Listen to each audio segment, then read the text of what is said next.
This is a download from BBC Learning English. To find out more, visit our website. 6 Minute English. From bbclearningenglish.com. Hello and welcome to 6 Minute English, the programme where we explore an interesting topic and bring you 6 bits of useful vocabulary. I'm Neil. And I'm Rob. Today we're talking about first impressions and how they're often wrong. So let's start with the term first impression. It's the idea or opinion that you have about someone after meeting them for only a short time. It's very natural to make a quick judgment about someone based on their appearance or facial expression. We're going to be hearing about the research of Professor Alexander Todorov from Princeton University in the US. First, though, a question. How long does he say it takes to form an impression about someone's face? Is it A, under 1 second, B, 1 second, or C, 6 seconds?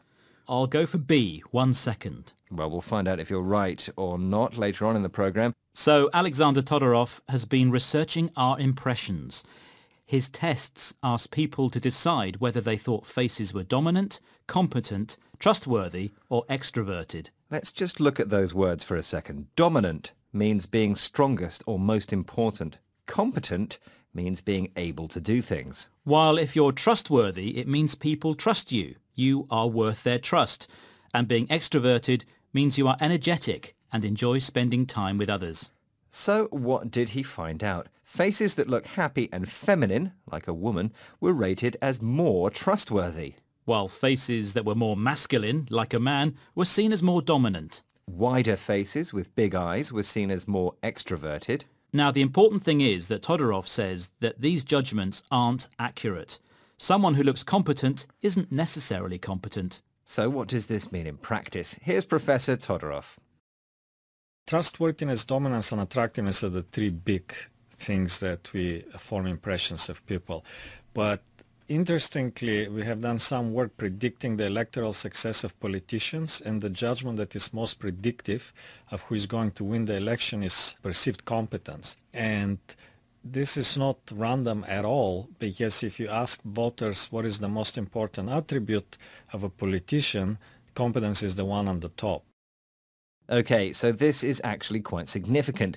People say that the most important attribute or quality for a politician is competence, the ability to do things. Well, that sounds fair enough. But because we make judgments based on appearance, this can actually affect how people vote. If voters believe or perceive someone to be competent, they're more likely to vote for him or her. He says this applies especially to people who are less educated about politics. They're more likely to be influenced by appearance. He says this applies to around 25% of voters, so the number of people who go with their gut is large enough to influence the outcomes of elections. Wow. To go with your gut, that means to make a decision which isn't based on rational thought. It's based on instinct, on a feeling, on your gut. Yes, your gut is your stomach and the organs in your belly. So can we tell nothing from a person's face? Todorov says faces carry useful information about things like a person's mental state and whether they're tired or sick, but they don't tell you about a person's character. Indeed, it's not only elections where this counts. We also judge during job interviews and meetings. So what can we do to minimise the chances of being affected? Should we just close our eyes when we meet people? Well, it's not such a bad idea. There's the example of the Boston Symphony Orchestra. Back in the 1950s, it was entirely made up of male musicians. Then they introduced blind auditions. In other words, they listened to new musicians without looking at them. Okay, and what happened? I guess many more women were selected. Exactly, around 50%.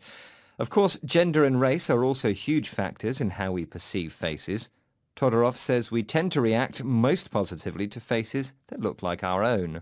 Right, well, I guess we just need to take a deep breath and try not to judge too much. Easier said than done, I'm afraid, especially when we judge so quickly. But do we do it in under a second, 1 second, or 6 seconds? Aha, I said 1 second. According to Todorov, it takes under 1 second. I think it's safe to say it's very fast. So shall we quickly go through today's vocabulary? Okay, first up, first impression. The first judgment you make about something. What was your first impression of me, Rob? Well, I thought you were very trustworthy and extroverted. Well, isn't that convenient and accurate? Because those were exactly the two adjectives I wanted to look at next. Being trustworthy is important in life. It means people trust you. And being extroverted is more of a character type. Extroverts like to be with people and are often seen as confident, whereas the opposite, introverts, usually need to spend time on their own and aren't as loud. Both of these are interesting attributes or qualities. You could say that mathematical ability is an essential attribute for an engineer. And competence is the number one attribute for a politician. Although people don't always vote depending on actual competence, they base it on their perception. What they see or perceive as competence. Perceived competence might be different from actual competence. Yes, in many situations we tend to go with our guts. We make decisions based on deep feelings. Do you do that, Neil? Yes, some things you can think about too much. When I left my last job, I really just went with my gut. It felt like the right thing to do. Of course, because it meant coming to work here with me. Naturally. So that's it for our chat about first impressions. For more, do visit our Facebook, Twitter, Instagram and YouTube pages, and of course our website. Bye for now. Goodbye. 6 Minute English. From BBC Learning English.